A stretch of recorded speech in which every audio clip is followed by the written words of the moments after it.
지난 목요일 날 저는 인천에 다녀왔습니다. 저희 떨거지들 데리려 제 아내와 저희 아이들이 이제 귀국을 했어요. 그래서 화요일 날 출발해서 목요일 날 도착을 하게 됐습니다. 왜 그럴까요? 싼 비행기로 와가지고 여러 군데 둘러왔습니다. 시카고를 갔다가 또 독일의 뮌헨을 갔다가 이제 한국으로 오게 됐는데 안전하게 인도하신 우리 하나님께 감사를 드립니다. 차별을 하더라고요. 제가 들어왔을 때는요, 제가 미국인이라고 오자마자 감압실 병동에 가둬놓고 코로나 측정을 하고 검사 결과가 나올 때까지 거기는요 문이 이중문으로 돼 있는데 밖에서만 열 수 있어요. 안에서는 못 여는 감옥입니다. 그래가지고 뭐 이런 데가 다 있나? 그래가지고 그 감압실 병동에서 있다가 코로나가 이제 음성이다. 이제 판정이 새벽 1시인가 나왔어요. 그러니까 새벽 1시에 나가라 그러더라고요. 아니 자고 가면 안 됩니까? 안 된대요. 또 누가 들어와야 된대요. 나가. 그래가지고 그 새벽에 또 전화를 해가지고 데리러 오라고 해가지고 공항에서 새벽 3시인가 저희 누님을 만나가지고 이렇게 오게 됐었거든요. 그런데 요번에 제가 데리러 가니까 분명히 오래 걸릴 것이다. 6, 7시간 걸릴 것이다. 했는데 1시간 반 만에 나온 거예요. 그래가지고 코로나 검사도 안 하고 바로 와가지고 그냥 지역 보건소 가서 코로나 검사하라고 해가지고 너무나 수월하게 도착하고 오게 되었어요. 감사한데 왜 배가 아프죠? 사람이 다 그렇습니다. 우리가 우리 안에 늘 이 자기 추구, 자기 욕심이 있어가지고요. 사돈이 땅을 사면 축복을 해줘야 되는데, 그렇죠? 배가 아파요. 우리 인간의 습성입니다. 그런 인간의 죄를 깨뜨리시려고 예수님께서 오신 것이지요. 안전하게 도착했고요. 그리고 지금 격리 중에 있습니다. 사실 뭐 격리랄 게 없는 게 화이자 백신을 맞은 지 꽤 오래됐어요. 그래가지고 뭐 마스크를 안 쓰고 미국에서 활동할 수 있을 정도로 그렇게 됐고, 아이들도 학교도 그렇고 공원도 마스크 안 쓰고 다닐 수 있는 환경에 있다가 온 겁니다. 그런데 그런 상황을 설명하면서 격리 안 해도 되지 않느냐 했더니 협약이 안 이루어졌다네요. 미국과 한국이 협약이 이루어지지 않아서 미국에서 어떤 백신을 맞더라도 한국 오면 무조건 격리를 해야 된답니다. 지금 상황이. 그래서 격리를 하고 있어요. 격리를 하고 있는 상황이니까 너무 여러분 위험한 상황은 아닙니다. 저 사모님 조심해야 돼. 그럴 상황은 아니지만 그래도 국가에서 하라고 하니까 지금 격리하고 있는 중에 있습니다. 여러분 가서 인사하셔도 뭐 바이러스 옮을 염려는 없을 것 같습니다. 또 요번에 음성 판정도 나왔어요. 요번에 검사한 것도. 어쨌든 저는 개인적으로 너무 보고 싶었고 애들이 또 많이 컸더라고요. 요만한 애가 요만해졌고 요만한 애가 요만해져가지고 6개월 동안 참 아이들이 많이 자랐습니다. 그래가지고 참 감개무량해가지고 제가 어찌할 바를 모르겠더라고요. 그런데 왜 어찌할 바를 모르냐면 변한 거 아니냐고 그런 재미있는 일들이 있었습니다. 어제 또 우리가 넘버원 프로젝트 같이 했거든요. 우리 돌아가면서 이제 2절씩 읽어 나가는데 애들이 한국말을 못하니까 읽는데 1시간이 넘게 걸리더라고요. 나중엔 다 졸려가지고 막 읽고 그러면서 읽었는데 아버지 가방에 들어가신다 이런 식으로 읽어요. 애들이 띄어쓰기를 안 하고. 그래서 얼마나 재밌는지 하여튼 성경을 막 바꿔가면서 읽더라고요. 그래가지고 참 즐거운 시간을 보내고 있습니다. 여러분들께서 기도해 주셔서 안전하게 그리고 건강하게 올 수 있게 된 줄로 믿습니다. 기도해 주신 여러분들께 감사를 드리고요. 오늘 본문의 말씀을 우리 보도록 하겠습니다. 우리 함께 읽었던 12장의 말씀은요, 어떻게 보면 사무엘의 고별 설교라고 할 수 있어요. 사무엘이요 나이가 많아졌습니다. 그래서 아들들이 좀 속을 새기긴 했지만 어쨌든 그런 상황 가운데 이스라엘의 요청을 따라 누굴 세웠습니까? 사울을 왕으로 세우게 되었지요. 그리고 제비를 뽑아서 그를 왕으로 추대를 했고, 또 사울도 원래 별로 정당성 없이 반대하는 사람들도 많았었는데 이 전쟁 한 번을 잘 치르고 나서 온 백성이 그냥 만장일치로 사울을, 누가 사울을 왕이 되기에 합당하지 않다고 했습니까? 우리 그 사람들 다 잡아 죽입시다. 막 이런 분위기가 일어날 정도로 사울이 이제 백성들의 지지를 받으면서 왕이 됐어요. 그래서 이 사무엘이 이제 다시 이스라엘 사람들을 다 모읍니다. 그 전쟁 이후에 다 모아서 마지막으로 이제 고별 설교를 해요. 이 고별 설교는 어떤 고별 설교냐면, 원래는 사무엘이 사사였거든요. 사사란 말은 정치적으로 이스라엘 백성들을 다스리던 사람이었다. 그렇게 이해를 할 수 있습니다. 그런데 이제 왕을 세웠기 때문에 사무엘의 그런 정치적인 어떤 활동들은 이제 마무리를 짓겠다는 것이죠. 그런 의미에서 고별 설교입니다. 그래서 사람들을 미스바에 이제 다 불러놓고 이스라엘 백성에게 이야기를 합니다. 어떤 이야기를 하냐면 이제 왕이 세워질 것인데 경고했던 것처럼 너희가 어떻게 해야 될지를 다시 한번 리마인드, 기억나게 하고 지킬 수 있도록 이끌어주는 그런 말을 하게 되는 거예요. 자, 본문의 말씀 13절에 보면 이제 너희가 구한 왕, 너희가 택한 왕을 보라. 여호와께서 너희 위에 왕을 세우셨느니라. 그렇게 말씀하지요. 사무엘이 사사가 되어서 다스리던 이스라엘에 이제 왕이 세워지니까 사무엘은 이제 뒤로 빠져야죠. 그렇죠? 왕을 딱 세워놓고 사무엘이 계속해서 다스리면 왕은 뭡니까? 허수아비 아니에요. 그죠? 그래서 이제 사무엘은 뒤로 빠지기 위해서 기조 연설을 하는 거예요. 마지막 연설을 하는 것입니다. 물론 이후에도 선지자로서의 역할은 계속적으로 감당을 하게 됩니다. 본문의 첫 부분은요, 사울이 이스라엘의 왕으로 취임한 상황에서 마지막 사사인 사무엘이 이제 자신이 가지고 있던 그 권력을 왕에게 위임하는, 그래서 이제 사사제도라는, 여러분 사사제도가 누가 다스리는 제도입니까? 사사제도는 사람이 다스리는 게 아니고 하나님이 다스리던 제도였어요. 문제가 없을 때는 이 평강이 있고, 외세가 침입해 들어와서 저희들이 하나님께 부르짖으면 하나님이 사사를 세우셔가지고 그들을 구원해내는, 그래서 사사를 통해서 평강을 끼치는 그런 이제 제도가 사사제도였는데, 이제는 왕정으로 넘어가는 거예요. 사사제도가 아니라 왕정으로. 그러니까 옛 제도에서 새 제도로 넘어가는 시점에 있게 되는 것이죠.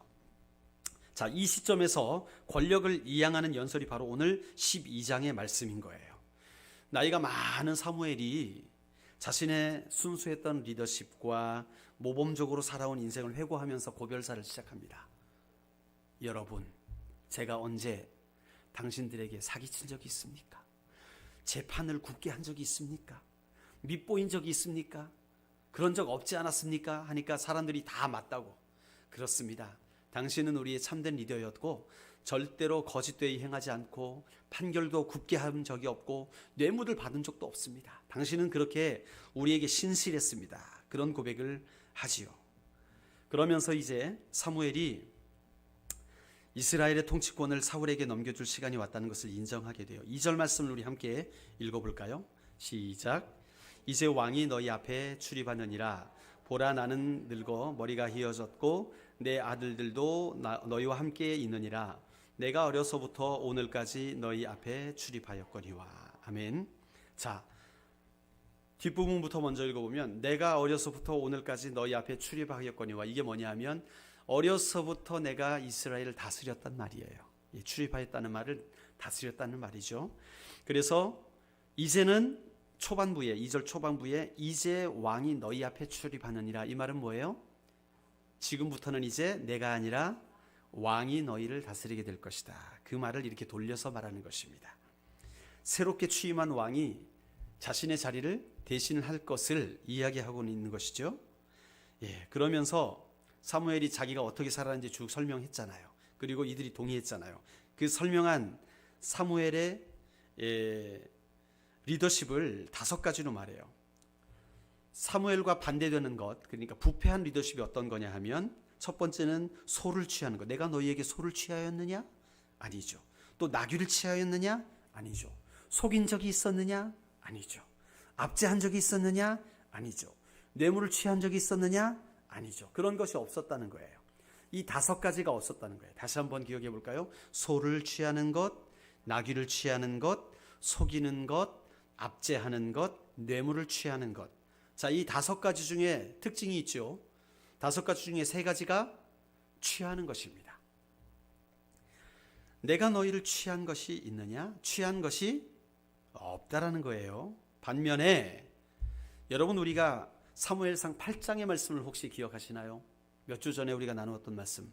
만약에 너희가 왕을 달라 해서 왕이 세워지면 왕은 너희에게서 취하리라. 딸도 취할 것이고, 재물도 취할 것이고, 포도밭에 가장 좋은 것도 취할 것이고, 너희의 시간도 취할 것이고, 모든 것을 왕이 취할 것이다 라고 설명했던 것을 기억하시죠? 그런데 오늘 사무엘이 말합니다. 내가 통치하면서, 하나님의 뜻을 따라 통치하면서 너희에게 취한 것이 있느냐? 없다 그랬잖아요. 그런데 왕이 세워지면 너희로부터 취할 것이다. 의미심장한 말을 하고 있는 거예요. 이제 제도가 달라지게 될 텐데, 왕이 다스리게 되면 너희는 소도 왕이 취할 것이고, 나귀도 왕이 취할 것이고, 속이는 거는 제쳐두고요, 압제도 하게 될 것이고, 또 물질도 취하게 될 것이다. 그런 이야기가 전제가 되어 있는 것이지요. 한마디로 말해서 너희가 왕을 선택한 것이 잘한 것이다, 잘못한 것이다. 잘못한 것이다라는 거예요. 잘못한 것이다. 그래서 사무엘은 이 왕정제도에 대해서 지금 꼬집고 있는 거예요. 이 취함이라는 단어를 통해서 꼬집고 있는 것입니다.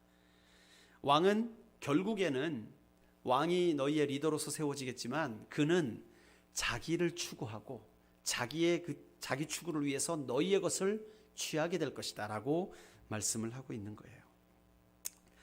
여러분, 사무엘의 고백에 힘이 있습니다. 왜 힘이 있는 줄 아십니까? 사무엘은 그렇게 살지 않았기 때문에 힘이 있는 거예요. 오늘 사무엘의 말이 먹혀 들어가는 이유는 뭐냐 하면, 사무엘이 다스리는 그 평생 동안 이 취하는 일을 하지 않았다는 것이죠. 다른 말로 하면 정직하게 살았다는 거예요. 하나님 앞에서, 백성들 앞에서 그가 거룩하게 살았다는 거예요. 그렇기 때문에 그가 고별 연설을 하게 되면서 이 한마디의 말이 어마어마한 설득력으로 백성들에게 다가올 수가 있었다는 것이죠. 저는 이 말씀을 보면서 저도 이러한 사람이 되었으면 좋겠다 하는 생각을 해요. 저도 하나님께서 여러분들의 기도를 통해서 이곳에 부르시게 되고, 정말 여러분들의 기도를 통해서 부르신 것입니다. 사실은 여러분들이 어떻게 생각하실지 모르지만 제가 우리 화평교회에 올 뜻은 없었어요. 사실은 그렇습니다. 1년 전만 하더라도 제가 마음은 있었죠. 우리 화평교회 아버님이 심호하시는 교회 참 잘 되었으면 좋겠다, 좋은 사역자 왔으면 좋겠다 라는 그런 소원은 있었습니다. 그런데 그게 저라는 거는 상상도 못했습니다. 왜냐하면 저의 자녀들이 이미 다 자라고, 지금 한 명은 고등학생, 한 명은 중학생, 한 명은 초등학생이잖아요. 미국에서 자라왔으니 한국말도 못하고 조금 합니다. 아버지 가방에 들어가신 우리 막내딸이 성경을 떠듬떠듬 읽는데 얼마나 신기한지. 그래도 한국말을 읽어요. 읽긴 읽는데 띄어쓰기를 못해요. 띄어 읽기를 못해요. 은, 해, 가, 운대, 여, 호와 깨, 서말, 씀하 이렇게 읽어요. 그런데 그러다 보니 저도 이제 작년 초반에 하나님께서 교회를 새롭게 시작할 그 소망을 주셨거든요. 제가 부교육자 생활을 거의 20년 가까이 했습니다. 저 같은 사람도 드뭅니다. 어떻게 부교육자 생활을 20년 가까이 하는지 쉽지 않은 일이죠. 그러나 20년 가까이 하면서 하나님께서 이제 새 일을 행하시겠구나 하는 꿈을 주셨어요. 작년 1월에 주무셨고, 바로 그 교회라는 말씀도 해주셨어요. 바로 그 교회다. 그래서 저는 바로 그 교회라는 웹사이트까지 주소도 준비해 놓고 조지아 둘루스에서 개척을 하려고 준비를 하고 있었던 상황이었죠. 그 가운데 하나님께서 아버님을 부르시고 여러분들의 기도가 또 응답되고 저는 그 부르심에 또 부름을 받아서 예스하고 왔습니다. 제가 예스할 때 심정은 어떤 심정이었냐면 솔직한 심정으로 아브라함이 아들을 바쳐라라는 심정이 동일한 심정이 왔습니다. 저에게. 왜냐하면 앞으로 상황이 어떻게 될지 모르기 때문에 그렇습니다.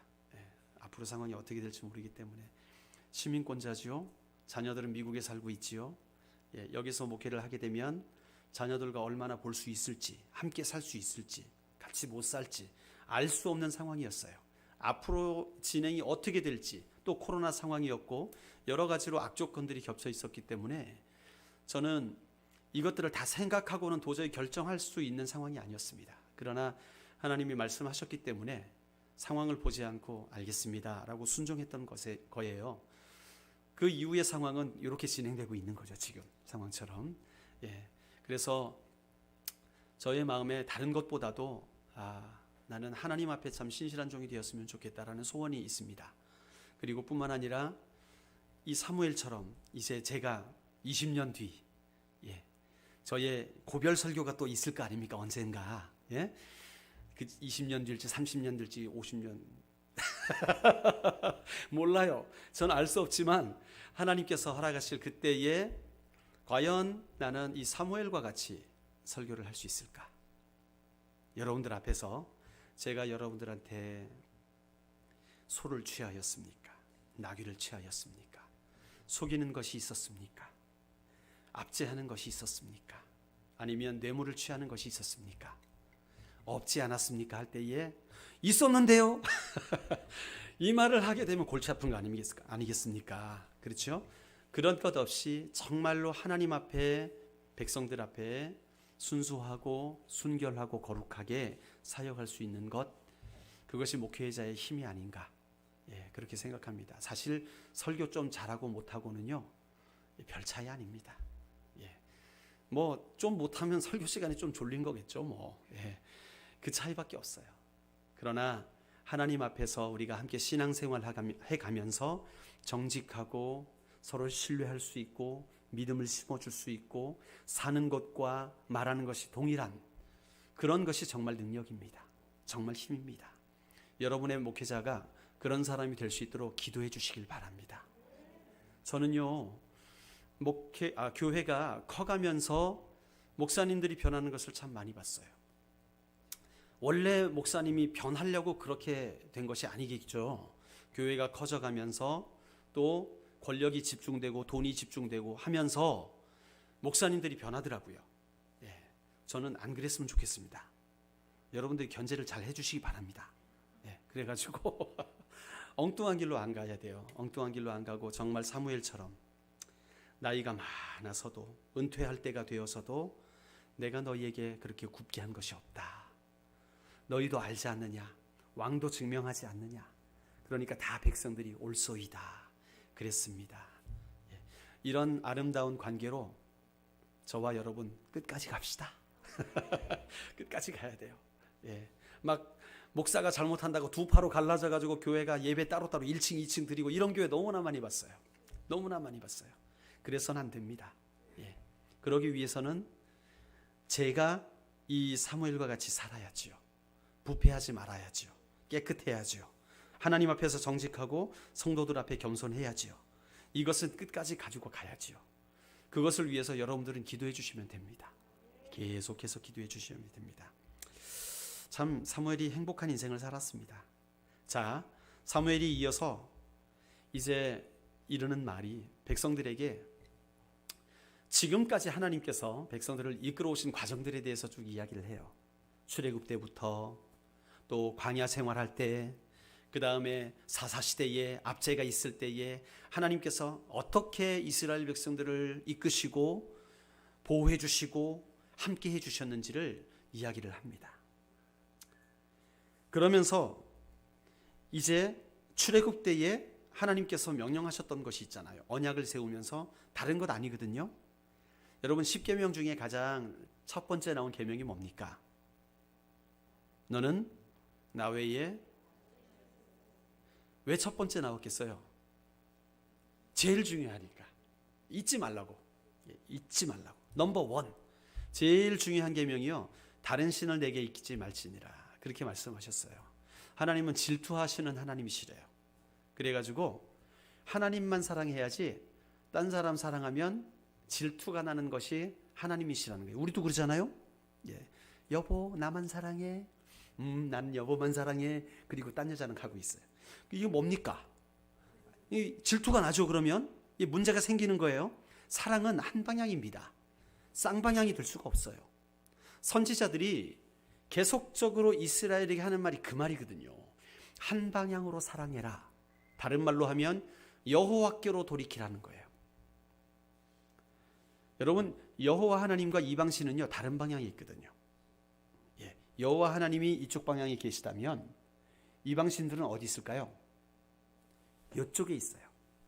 그래가지고 이스라엘 백성들이 이방신을 향하게 되면 여호와 하나님을 어떻게 하게 되는 거예요? 등지게 되는 거예요.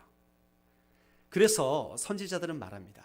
이방신과 여호와를 겸하여 섬길 수가 없다. 너희가 여호와를 향하면 당연히 이방신을 버려야 되는 것이고 이방신을 따라가게 되면 너희가 여호와를 등지게 되는 것이다. 그러므로 너희는 여호와께로 돌아와라. 여호와께로 돌아와라. 그게 이 선지자들, 수많은 선지자들의 외침이었습니다. 여호와께로 돌아와라. 세례 요한의 외침도 마찬가지였죠. 회개하라. 천국이 가까웠느니라 라는 말은 뭐냐면 너희가 하나님을 떠났다는 거예요. 종교의 모양은 있으나 하나님을 떠난 백성들 너희는 여호와께로 다시 돌아와야 된다. 오늘 이렇게 큰 눈을 뜨니까 너무 좋다. 말씀을 듣는데 큰 눈을 뜨고 이러니까 너무 좋네요. 우리가 하나님께로 돌아오는 것, 그것이 우리 주님이 원하시는 거예요. 그게 십계명의 제 1계명이에요.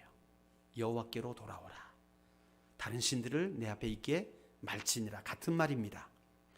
사무엘이 지금 그 말을 하고 있어요. 너희가 출애굽의 언약을 기억하고 이제 왕이 세워지면 너희는 왕을 따르되 왕과 함께 너희는 여호와만을 섬겨야 된다.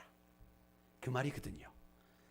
이제 여러분 여기서 우리가 한 가지 충격적인 사실이 있어요. 그게 뭐냐 하면 별로 충격이 안 될 수도 있지만 저는 충격이라고 생각합니다. 왕정이 세워진 것은 분명히 이스라엘의 범죄함입니다. 맞지요? 이스라엘이 범죄하게 됐다는 걸 증명하기 위해서 오늘 어떤 일이 일어납니까?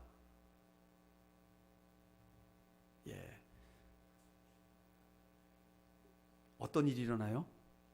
말씀을 전혀 안 읽을 것 같은 표정으로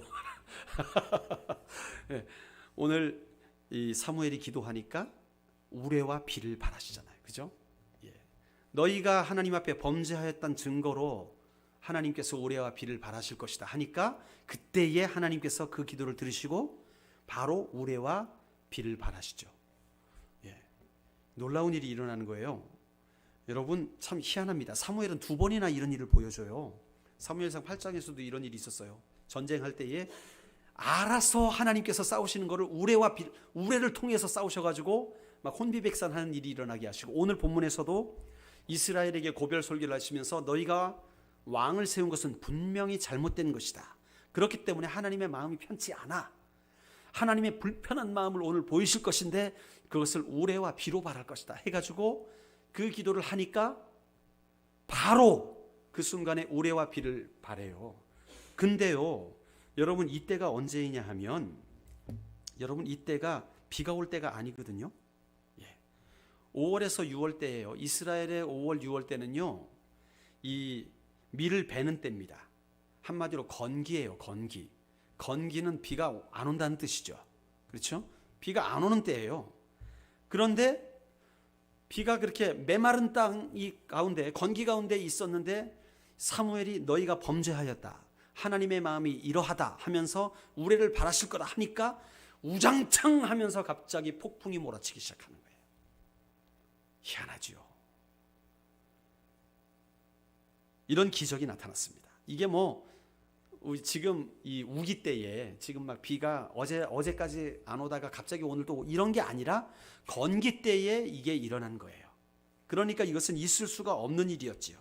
그런데 천둥이 치고 비가 오니까 이 말씀이 무슨 말씀이냐 하면 하나님이 지금 인간 왕에게 권력을 위임하세요. 그렇지만 여전히 이스라엘을 다스리는 분은 누구다? 하나님이라는 사실을 기억하라는 충격요법을 주고 있는 거예요. 충격요법. 이스라엘이요 웬만하면 못 알아듣거든요. 아시잖아요. 예. 십계명을 주시면서 하나님이 하나님의 음성으로 직접 그 영광과 위엄 가운데 너희는 새긴 우상을 만들지 말며 하니까 아멘, 우린 절대로 안 그러겠습니다. 40일 뒤에 금송아지 만들어가지고 이게 우리 하나님이다. 이게 이스라엘이거든. 하여튼 이스라엘은요 너무나 하나님의 말씀을요 자주 배역합니다. 40일을 못 넘겨요. 40일을 언제나 그랬습니다. 그런 걸 아시니까 하나님이요 충격요법을 쓰시는 거예요. 지금 왕을 세우면서 이 왕을 세우는 것이 사실은 너희가 요청해서 하는 것이지만 실제로 왕이 너희를 다스리는 게 아니라 내가 너희를 다스리는 것이다 라는 충격요법으로 이 우레를 바라고 계신 것이죠. 그러니까 이 순간부터 이제 새 왕이 세워지면 이스라엘 백성들은 왕을 따르긴 따르되 그 왕조차도 선지자의 말을 따라야 되는 거예요. 이제 오늘 고별 설교를 통해서 이제 위계 질서가 잡혀 나갑니다. 자, 하나님께서 제일 먼저 누구에게 말씀하실까요? 선지자에게 말씀하세요. 그러면 선지자는 그 하나님의 말씀을 받아서 누구에게 말합니까? 왕에게 말하는 거예요. 그러면 그 왕이 그 하나님의 말씀을 따라 통치를 하게 되는 이 위계 질서를 잡는 장면이 오늘 본문의 말씀입니다. 자, 이제 질서가 정해졌어요. 왕은 무조건 누구에게 순종해야 돼요? 선지자에게 순종을 해야 됩니다. 그래야 하나님께 쓰임을 받습니다. 그래야 하나님과의 언약 관계가 유지될 수 있습니다.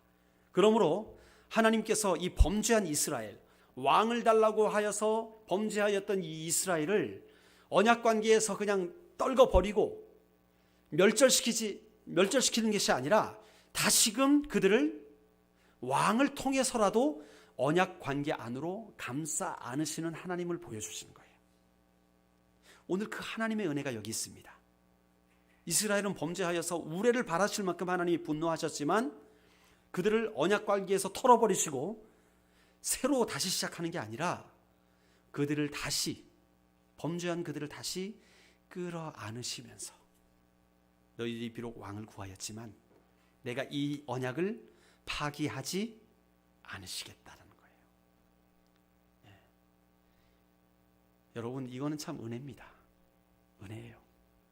여기서 우리가 하나님을 바라봅니다. 하나님의 성품을 발견하게 돼요. 하나님은요 당신이 하신 언약에 끝까지 신실하신 하나님이시라는 거예요. 하나님이 좀 기분이 나쁘시다고? 오늘 기분 나쁘신 거거든요.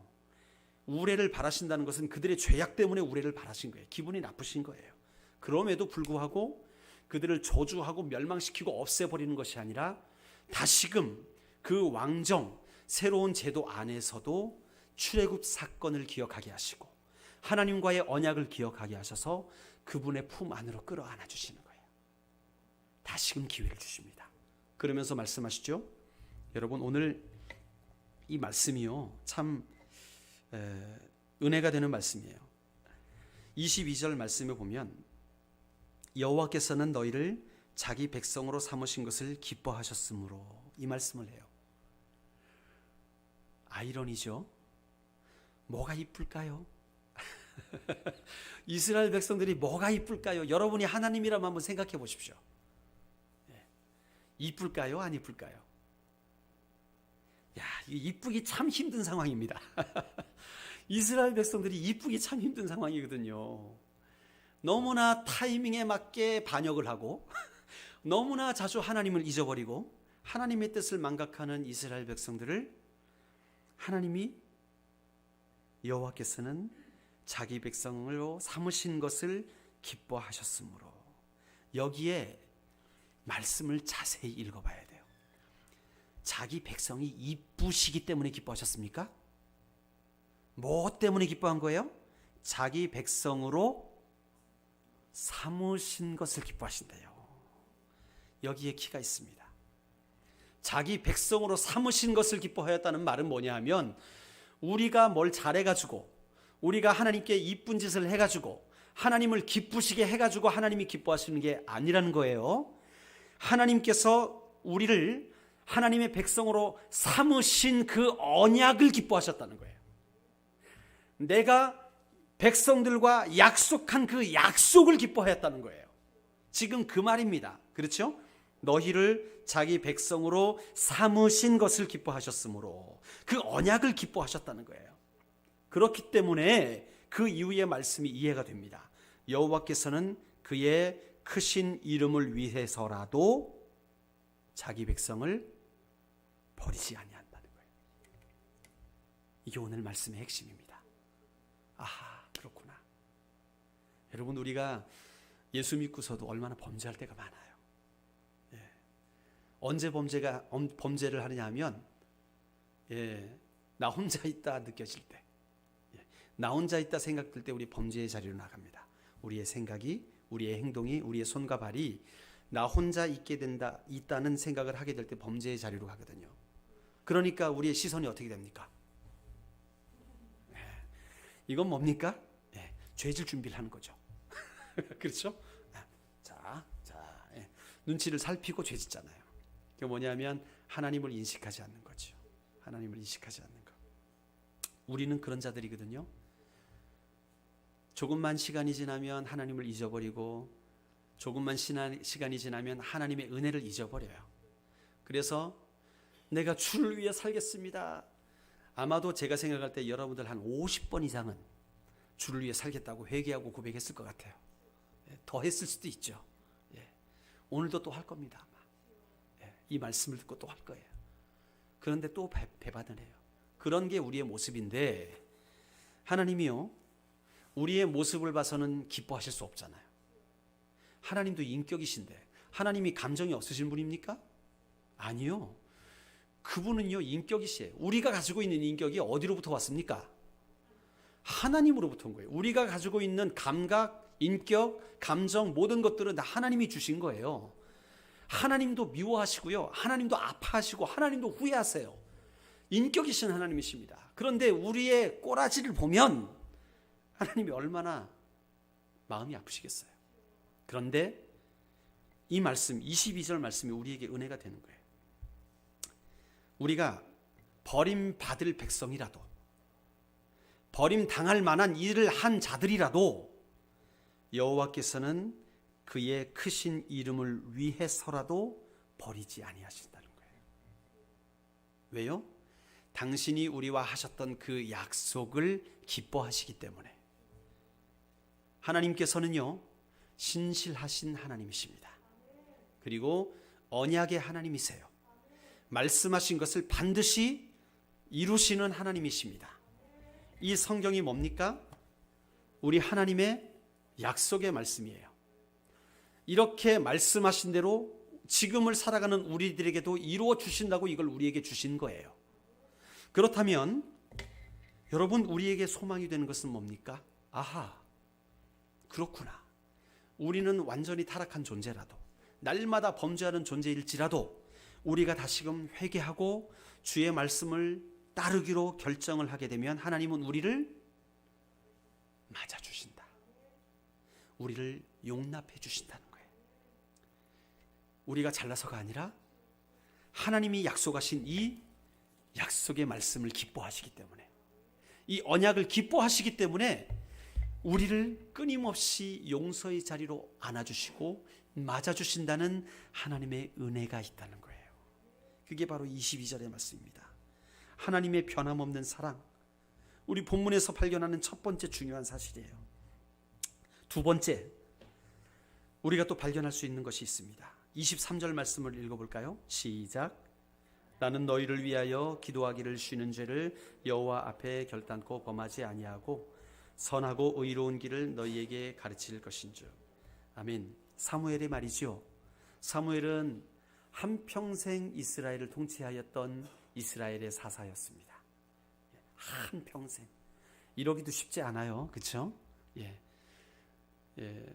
뭐 다른 선지자들은 뭐 청년 때 하나님 앞에 나가기도 하고 하는데, 이 사무엘은요, 엄마 때문에, 엄마가 기도 한번 잘못해가지고 태어날 때부터 하나님 앞에 드려져 가지고 자신의 의지와 상관없이 어렸을 때부터 목사님이 된 거죠. 그렇죠? 어렸을 때부터. 예. 그리고서 한 평생을 백성들을 섬기며 살아가게 되는데, 여러분 참 이스라엘이 복된 자들인 게, 이 리더가 얼마나 훌륭한 리더입니까? 이 고별 설교를 하면서도 뭐라고 고백합니까? 나는 너희를 위하여 기도하기를 쉬는 죄를 여호와 앞에 결단코 범하지 아니하고, 그렇게 말을 해요. 사무엘은 죽는 순간까지 이스라엘 백성들을 위해서 기도하며 가르칠 것을 지금 다짐하고 있어요. 그런데 이 이스라엘 백성은 어떤 백성들이에요? 사무엘이 다스리는 거 싫고 왕을 주십시오라고 했던 백성들 아니에요. 사무엘 입장에서 뭡니까? 신자야, 배신자 같은 자들이에요. 하나님이 사무엘을 통해서 다스리시던 그게 싫다는 거예요. 한마디로 말해서 당신의 통치 원치 않습니다. 이방 사람들처럼 왕을 주십시오. 이게 백성들의 요구였잖아요. 그런데도 사무엘의 지금 고백이 어떤 고백입니까? 너희를 위하여 기도하기를 쉬는 죄를 여호와께 범치 않겠다. 내가 하나님 앞에 가는 그날까지 너희를 위해서 계속해서 기도할 것이다.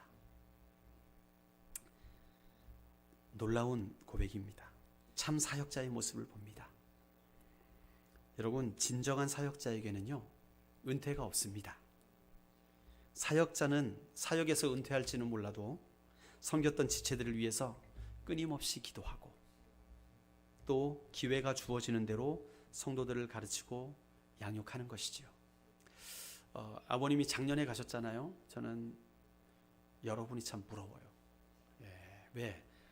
제가 사랑하는 아버님과 더 많은 시간들을 보내셨거든요. 예, 제가 철들고서 아버님과 떨어졌습니다. 결혼하고서 아버님과 떨어져서 몇 번 못 뵀어요. 예, 아버님이 미국에 찾아오실 때 몇 번 뵙고 뵙지 못했습니다. 근데 여러분은 날마다 뵈셨죠? 새벽마다 뵈셨죠? 예. 그러면서 저는 어려서 목사가 되기로 결심을 했어요. 왜?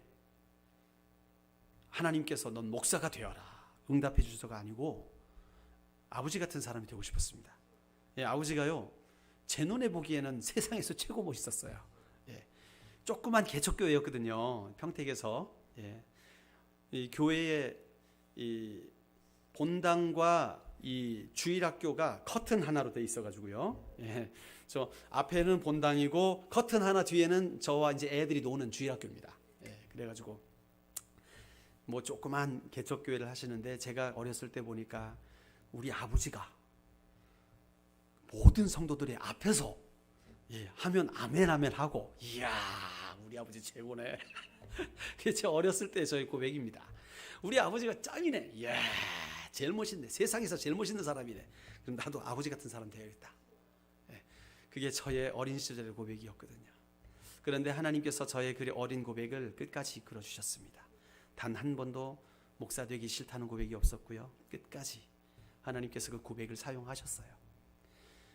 저는 다른 것보다도 아버님의 가르치심과 가정에서의 삶이 다르지 않았다는 것, 가르치신 대로 살기 위해 몸부림치셨다는 것, 그게 저에게는 너무나 큰 것이었어요. 그것을 언제 깨닫게 됐냐 하면, 제가 한번 말씀드린 적이 있는 것 같아요. 제가 대학교를 들어가게 됐는데, 저희 과가 사범대라서 원래 여자들이 많은데 저희는 저주받은 학번이다 그랬어요. 남자들이 너무 많아가지고 정원 30명 중에 저희 선배도 남자가 3명, 저희 후배들도 남자가 4명 이랬거든요. 그러니까 대부분 27명, 26명이 여자들이었어요. 그러니까 거기는 남자들 가면 끝내준다 이런 데였어요. 꽃밭에 산다 그런 과였는데, 저희 동기들이 여자들이 없었어요. 별로. 남자들이 14명, 여자들 16명이니까 거의 1대1 수준이었습니다. 그 14명의 남자들 가운데 목사님의 아들이 5명이었어요. 목사님 아들이 3분의 1이 넘었죠. 그 사실을 2학년 때 알았습니다. 놀랍지요? 목사님 아들들이 이게 보통이 아닌데, 그 사실을 2학년 때 알게 됐어요. 어떻게 알게 됐냐? 술자리에서.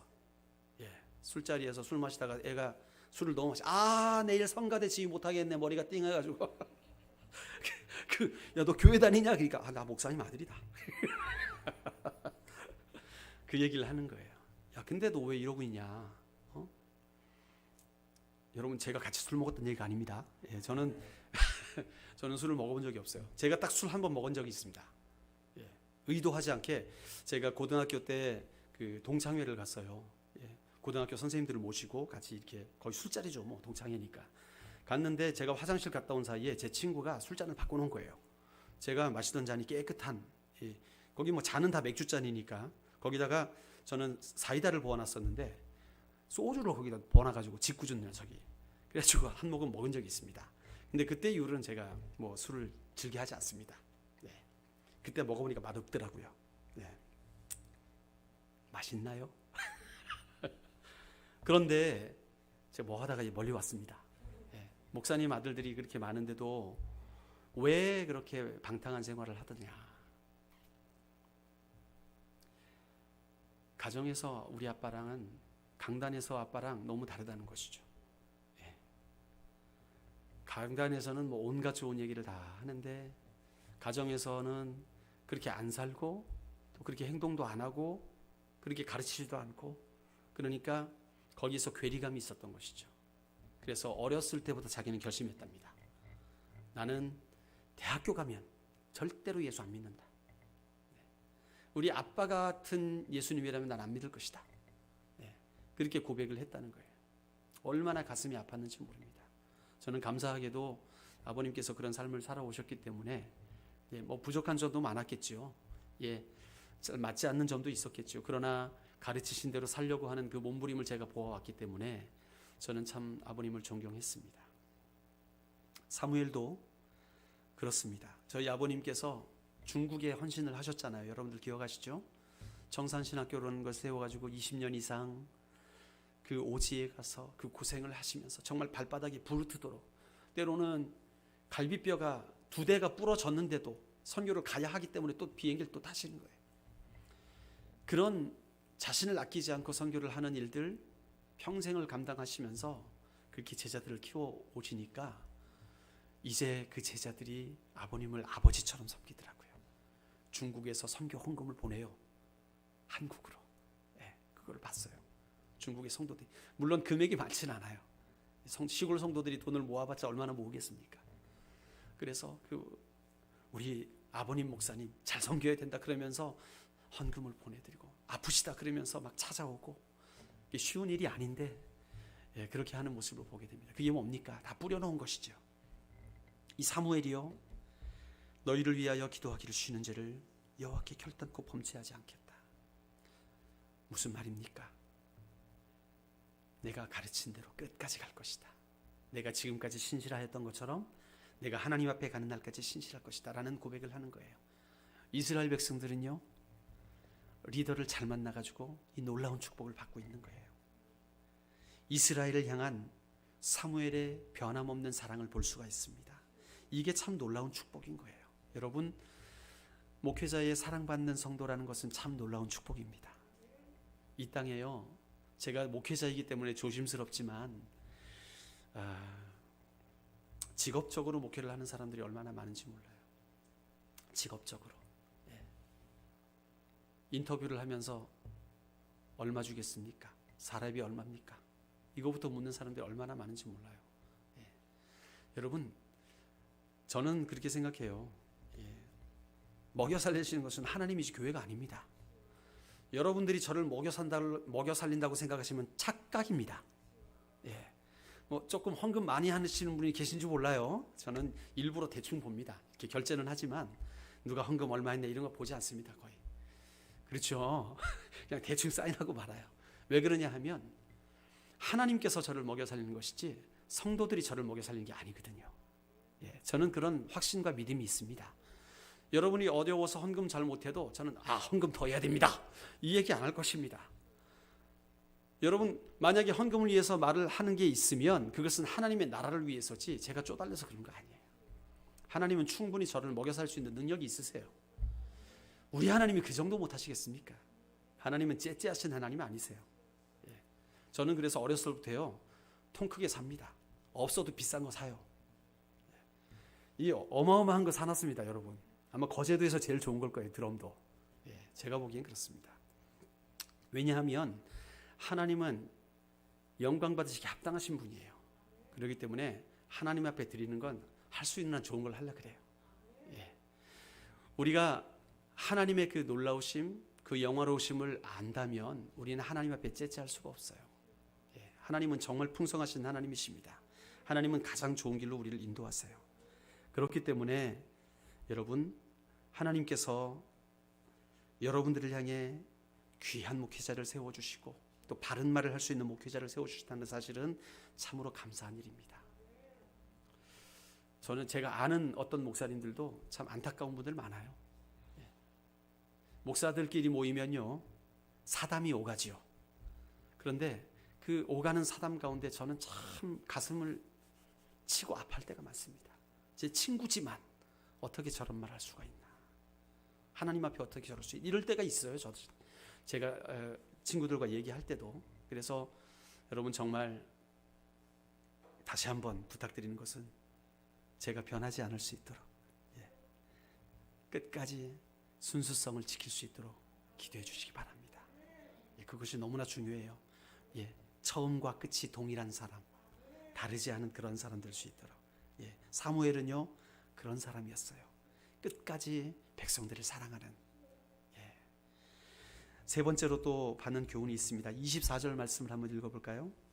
시작. 너희는 여호와께서 너희를 위하여 행하신 그 큰 일을 생각하여 오직 그를 경외하며 너희의 마음을 다하여 진실이 섬기라. 여러분, 자, 이스라엘의 미래는요, 하나님의 언약 안에 있기 때문에 언약을 지키는 자에 의해서 좌우가 됩니다. 그렇죠? 언약은 하나님께서 주신 선물이에요. 지키면 보호하시고 인도하시고 복 주십니다. 그러나 지키지 않을 때 어떤 일이 발생합니까? 언약에 말씀하였던 그 저주가 임하게 되는 거예요. 그 멸망이 임하게 되는 거예요. 여러분, 오늘 본문의 말씀은요, 이스라엘 사람들이 쉐마라고 하는 별명을 붙이고 있는 이 신명기 6장 4절 5절과 아주 비슷하거든요. 혹시 신명기 6장 4절 5절을 찾아주실 수 있습니까? 여기 보면 우리가 잘 아는 말씀이에요. 신명기의 말씀은 이제 출애굽한 이스라엘 백성들이 범죄하여서 다 죽고 광야에서 태어난 세대가 가나안 땅에 들어가기 직전에 받은 말씀이 신명기 말씀들입니다. 어떻게 보면 모세의 마지막 설교예요. 세 편의 설교. 그게 신명기인데 거기에서 가장 핵심되는 말씀이 바로 이 6장 4절 5절의 말씀이에요. 이건 성경의 중심이라고 할 수 있습니다. 우리 함께 읽어보도록 하겠습니다. 시작. 이스라엘아 들으라. 우리 하나님 여호와는 오직 유일한 여호와이시니 너는 마음을 다하고 뜻을 다하고 힘을 다하여 내 하나님 여호와를 사랑하라. 아멘. 자, 오늘 본문의 24절의 말씀과 너무나 비슷해요. 24절은 너희는 여호와께서 너희를 위하여 행하신 그 큰 일을 생각하여 오직 그를 경외하며 너희의 마음을 다하여 진실이 섬기라. 같은 말이지요. 표현이 좀 다를 뿐이지 같은 말씀입니다. 이스라엘을 향한 사무엘의 이 마지막 권면이거든요. 저의 마지막 권면도 이랬으면 좋겠어요. 여러분들은 여호와를 기억하시고 여호와를 경외하시고 여호와를 마음을 다하여 섬기십시오. 이것이 저의 일관된 권면일 것입니다. 여러분, 하나님이 이스라엘을 위해 하신 일, 이 온갖 은혜와 기적을 뭐 해야 됩니까? 기억해야 돼요. 우리는 망각의 동물입니다. 지난 69절을 외우면서 여러분 이제 다시 오늘 시험을 보면 몇 점이 나올까요? 모르겠습니다. 만점이 또 나올지 어떨지 모르겠어요. 그러나 다 잊어먹게 돼요. 자꾸 잊어먹습니다. 그래서 우리는 기억해야 됩니다. 성경은 끊임없이 기억하라, 기억하라, 기억하라. 너희가 돌단을 쌓고 기억하라, 제단을 쌓고 기억하라. 왜요? 자꾸 잊어먹거든요. 그래서 우리는 하나님의 은혜를 기억하는 일들을 많이 해야 됩니다. 예배 가운데, 우리의 삶 가운데 간증을 하는 것도 기억하기 위함이에요. 오늘 우리 황 권사님 간증하셨잖아요. 이걸 통해 또 우리가 기억할 수 있잖아요. 예, 우리가 늘 하나님의 은혜를 기억해야 됩니다. 두 번째로 하나님을 경외해야 돼요. 지난 금요일 날 경외에 대한 말씀을 나눴어요. 경외함은 하나님 앞에 두려워 떠는 마음입니다. 그것은 어떻게 생겨나냐 하면 하나님의 존재를 인식하게 될 때 생겨나게 돼요. 그분이 얼마나 놀라우신 하나님이신지, 그분이 얼마나 크신 하나님이신지, 내 삶 가운데 얼마나 놀라운 일을 행하실 수 있는 분인지를 정말 깨닫게 되면 그분을 두려워할 수밖에 없어요. 무서워할 수밖에 없어요. 어떻게 그분 앞에서 우리가 범죄할 수 있습니까? 이런 고백이 나올 수밖에 없어요. 하나님을 경험하지 못하니까 하나님을 잊어버리고 범죄하게 되는 것이죠. 우리는 하나님을 경외하는 자가 돼야 돼요. 그리고 하나님을 진실하게 섬기라, 그렇게 말씀하고 있어요. 이 말은 뭐냐면 삶의 모든 영역 가운데 하나님을 사랑하라는 말입니다. 모든 영역 가운데. 그러니까 이스라엘의 미래는 어디 달려 있느냐? 이들이 과연 하나님을 기억하고 있는가? 이들이 과연 하나님을 경외할 것인가? 이들이 과연 하나님을 진실하게 섬길 것인가에 따라서 그들의 미래가 결정되는 것입니다. 여러분, 이것은 축복의 말씀이고 또한 경고의 말씀이에요. 이들이 말씀을 듣고 순종하면 뭐가 돼요? 축복이 되고, 이들이 말씀을 기억지 아니하고 여호와를 잊어버리면 저주가 되는 말씀이 되는 것입니다. 이것이 바로 하나님의 언약의 말씀입니다. 이것은요, 오늘을 살아가는 우리에게도 동일하게 적용됩니다. 이 언약은 지금도 역사하는 거예요. 우리가 만일 우리 죄를 돌이키고 우리 안에 하나님보다 높아졌던 우리의 마음들, 하나님보다 높아졌던 우리의 마음들이니까 뭐 거창한 거라고 생각하십니까? 아니에요. 하나님 생각하지 않고 결정한 것들, 그게 하나님보다 높아진 마음들입니다. 얼마나 많이 있어요. 하루에도 얼마나 많이 결정합니까? 그러한 것들이 우상이라는 거예요. 그러한 것들을 내려놓고 하나님 앞에 복종시켜서 하나님께로 돌아가야 되는 거예요. 그러면 우리를 축복의 길로 인도하신다는 거예요. 그게 바로 하나님께서 우리에게 하신 언약의 말씀입니다. 결국에는 한마디예요. 한마디. 여호와를 기억하고 여호와께로 돌아와라. 돌아와라. 우리는 돌아가야 됩니다. 오늘 다시 돌이켜야 돼요. 그래서 이 말씀을 오늘 여러분에게 주시는 것입니다. 하나님께 돌아가면요, 하나님께서는 그의 이름을 부르는 모든 자들에게 구원을 주시고 생명을 주시고 능력을 주시고 이 삶 가운데 승리할 수 있도록 이끌어 가십니다. 이 행복의 삶은요, 무조건 보장되는 것이 아니라 우리의 선택에 의해 결정된다는 거예요. 과연 나는 그분을 신뢰하고 그분의 말씀에 순종하려 하는가? 하나님의 거룩하신 이름을 위하여 우리에게 주님께서 생명의 길을 허락해 주셨는데, 여러분, 우리는 과연 주님 앞에 순종할 준비가 되어 있는가? 이것은 하나님의 역할이 아니라 우리의 역할이죠. 여러분은 준비되셨습니까? 오늘 이 말씀 앞에 다시 한번 우리의 인생을 돌이켜 여호와께로 돌아가시는 저와 여러분이 되시기를 주 이름으로 축원합니다. 인생의 가장 행복한 길인 그 언약의 길로 초대해 주신 우리 하나님께 우리의 믿음과 순종의 길을 택함으로 우리의 삶이 찬양과 감사가 되는 자리로 나아가시길 축원합니다. 기도하시겠습니다. 하나님께 감사와 찬양과 영광을 올려드립니다. 이스라엘이 범죄하여 왕을 구하였음에도 하나님은 다시금 그들을 끌어안으시고 언약의 자리로 오게 하여 주시어서 다시금 행복의 길, 승리의 길로 살아갈 수 있는 방법, 그 언약을 허락하여 주심에 감사를 드립니다. 이 땅에 살아가는 우리가 하나님을 대적하여 높아진 모든 마음들, 그 우상들을 벗어버리고 다시금 우리에게 허락하신 그 약속의 말씀을 붙들고 하나님을 경험하며 하나님과 동행하기로 결단하며 나아가기를 원하오니 주님, 우리와 함께하여 주시옵소서.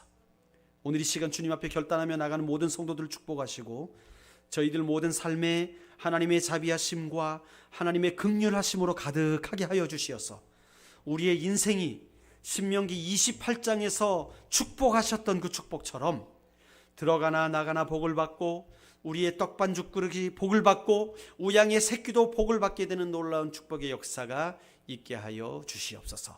주님께 감사드리며 예수님의 이름으로 기도드리옵나이다.